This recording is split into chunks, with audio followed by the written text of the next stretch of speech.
Wow, mga kapatid, no? Pinakamahabang tulay sa buong Asia. Tinapos na daw ni PBBM. Good job tayo dyan, good job. At PRRD, sumaludo. Yan ang ating bibigyan ng reaction, itong balitang to, mga kapatid, mula sa channel ni Banat News TV. Yan, huwag nang kakalimutan na mag-subscribe syempre sa kanyang channel. At ganun din, kung bago ka pa lamang dito, mga kapatid, at trip mo yung mga ganitong klaseng reaction video, mga balita na binibigyan natin ng reaction video at kung ano-ano pa, huwag mong kakalimutan na mag-subscribe. Click mo na rin ang notification bell para ma-update ka pag may bago tayong video. Alright, so wag na natin patagalin to. Total, wala na rin naman tayong hinihintay na.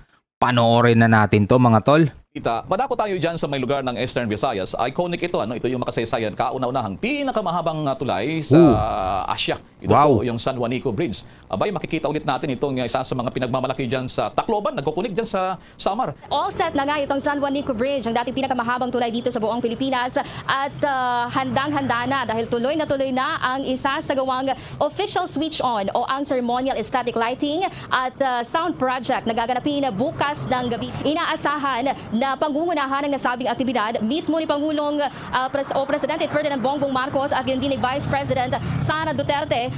San Juanico Bridge, mga kapatid. Ito ay proyekto rin ng kanyang ama, mga tol, no?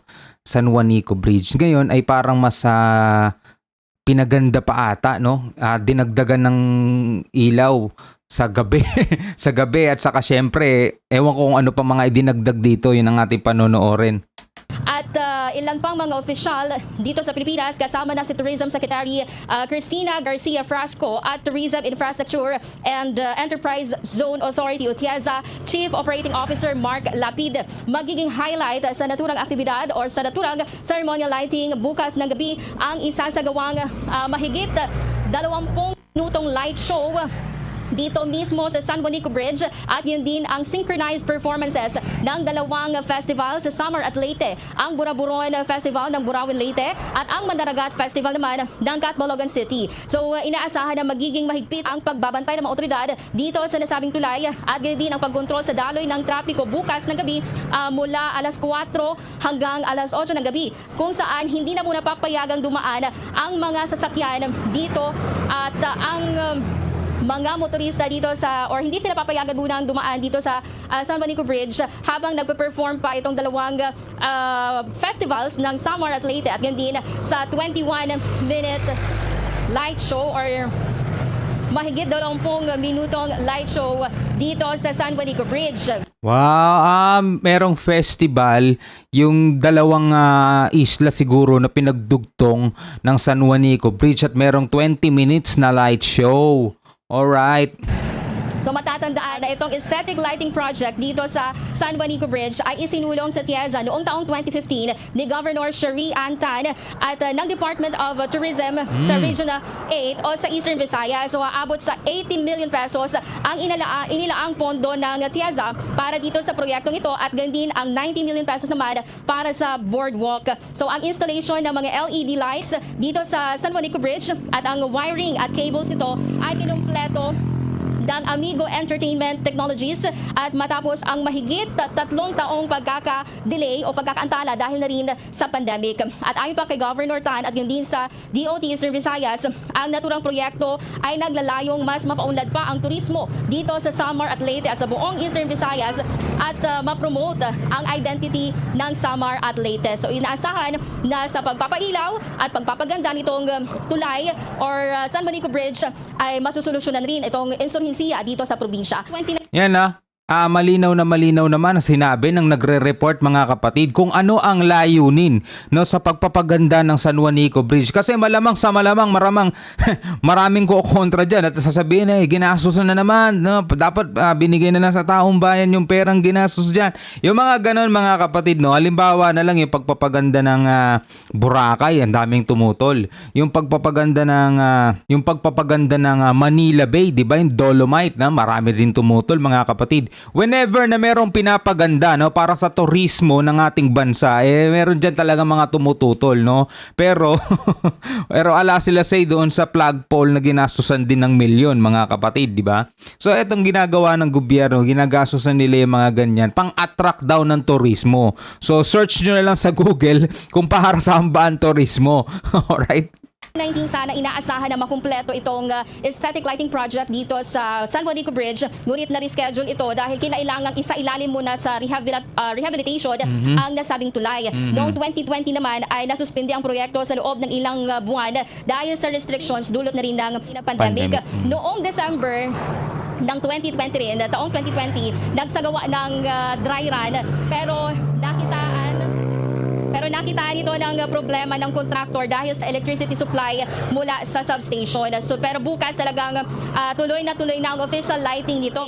So ang San Juanico Bridge Aesthetic Lighting Project, ang pinakaunang bridge lighting project dito sa buong Pilipinas, kung kaya talagang inaabangan ito ng marami, lalong-lalo na at bukas ay talagang si Pangulong Marcos at Vice President Sara Duterte ang inaasahang mangunguna dito sa activity na ito dito sa San Juanico Bridge. Mapawaw ka talaga dyan. Sana matuloy na yan at abangan natin. Ilang kilometers ulit dyan? Just to refresh, ano? Ilang kilometers from Leyte to Sama, yung San Juanico Bridge na yan? So itong San Juanico Bridge ay aabot sa 2.16 kilometers. Kaya ito yung pinakamahabang tulay dito sa Pilipinas noon. Pero yung Cebu Cordova na yung kinikilalang pinakamahabang tulay ngayon dito sa ating bansa. Magandang gabi sa inyong lahat. I was watching the presentations that were made, and we really have to give Secretary Cristina a round of applause for all that she has already managed to do in, 103 days. And to show that we have very much to look forward to when it comes in the area of tourism. Very early on, even before I took office, in consultation with our economic managers, with even private businessmen, it became very clear from the very beginning that as we transform our economy, one of the possible and high potential drivers for the transformation for the economy was tourism. And the reason is, I think, to us all quite obvious. Because we in the Philippines have been so fortunate to have been born to this very beautiful country. Yes. And even more so, we have been so lucky to be born to such beautiful people. And that's why immediately I said that this is something that we can show the world. And immediately this will come to help. All the preoccupation at the very beginning was we always talked about jobs. We always talk about employment. And I have a bit of experience in Ilocos Norte when we promoted tourism very quickly. And it became very clear to me immediately that the upstream and the downstream employment that tourism brings is significant. And I thought that we should do this back to the Philippines. And I felt a great deal of sadness to watch during the pandemic these beautiful places that are slowly going to seed simply because we were not allowed to travel. So once it was possible, I thought immediately that this is a driver of our economy. And we must immediately do all that we can to make sure that this asset that the Philippines has must be used to bring jobs to people, good jobs to people, to bring visitors to our country, to once again, as we have said during the trips that we have taken these past few weeks, to reintroduce the Philippines to the world. And that, I think, is what we will be trying to do. And I think the Secretary has taken us in the very good direction to achieve that. And so the strategies that we decided to employ were really rather simple. And it is that we will develop our resort areas. We will develop those that are already known. We will also find new ones. But the government has to play its part. We will do all the publicity and we will welcome all our friends from all over the world. But the government has to do its part. And the government's part is that we develop and that we make sure that these beautiful places, number one, have the people to run them, the staff to run them, and that's why the job fair was an immediate priority. Good. That we have people to run these resorts to an international level. Another thing that we considered was immediately necessary was that we must improve the accessibility of all of these places to have direct access to smaller airports, not necessarily the big airports of Manila, of Cebu, of CDO, of Gensan, but also to the smaller areas. And furthermore, that we must provide the infrastructure to develop that access, the infrastructure to develop the area. And I was just noting when I was when I first arrived, I said, well, precisely because the secretary in all our cabinet meetings is saying, but I have to develop the infrastructure.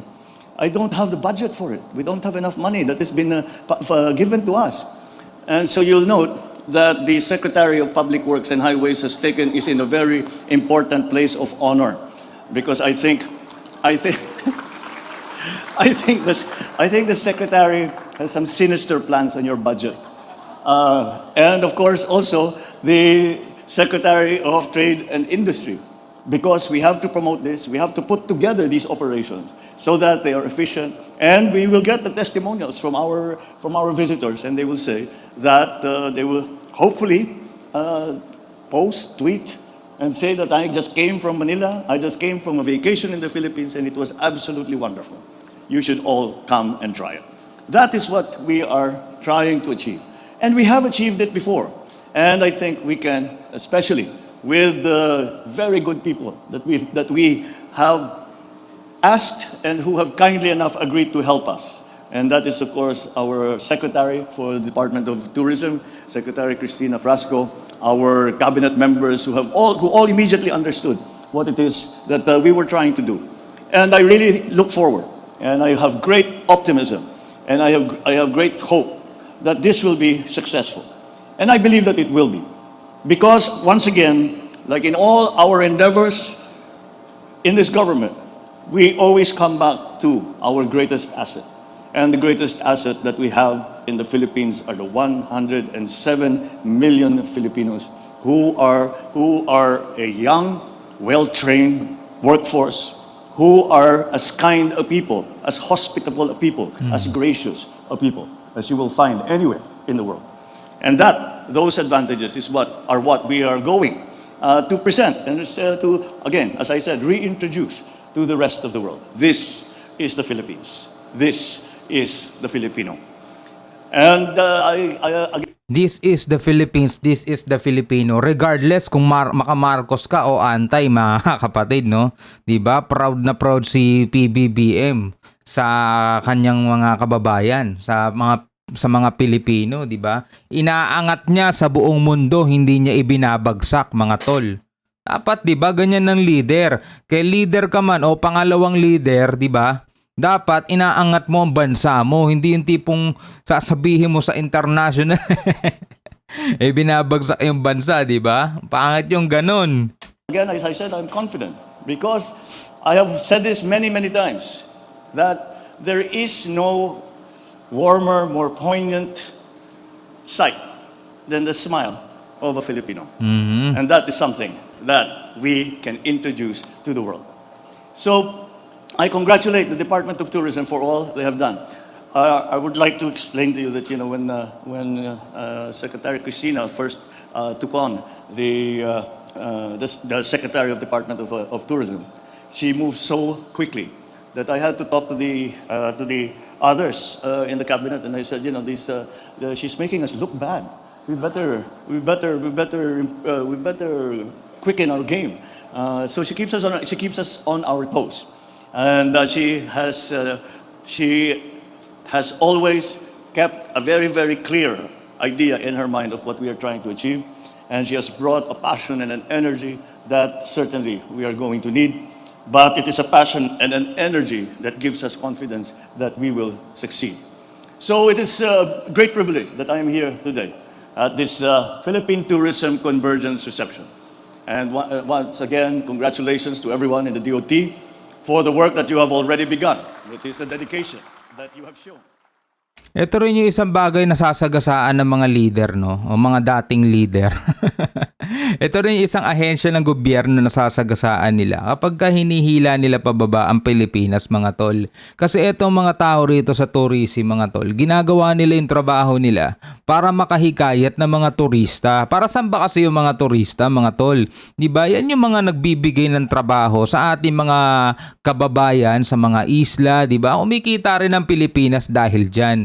Pero kung ikaw ay sisiraan mo internationally ang bansa mo, mga tol, diba? Kumbaga, winawalang halaga mo yung trabaho nitong mga to na nagsisikap para manghikayat ng mga dayuhan na magbakasyon dito, tignan ang ganda ng Pilipinas, 'di ba? Maipagmalaki sa mundo, 'di ba? Ito sinasabi ni PBBM na ang pinaka-asset daw talaga natin is yung 100 plus million na mga Pilipino na hospitable, 'di ba? Palangiti, 'di ba? Magaganda ugali. At saka syempre yung mga magagandang tanawin dito sa ating bansa. Dapat 'yun ang ibinebenta. Tulong-tulong para din naman yan sa ikagaganda at ikauunlad ng ekonomiya ng bansa. Yung mga turista, mga kapatid, nakakatulong yan sa ekonomiya ng bansa natin, di ba? Kaya kung ikaw ay gusto mong maging leader, di ba? Gusto mong pamahalaan ng Pilipinas, tapos ngayon pa lang sinisiraan mo na, anong aasahan mong boto makukuha mo sa mga Pilipino, di ba? So yan mga kapatid, maraming salamat sa inyong patuloy na suporta at panonood. Sana ay nagustuhan ninyo itong video binigyan natin ng reaction. Pinanood natin mga kapatid. So kita-kits ulit tayo sa susunod. At syempre huwag mo kakalimutan na mag-subscribe. Click mo na rin ang notification bell para ma-update ka pag may bago tayong video. Hanggang sa muli, ako nga po pala si SHOPEE. Peace out.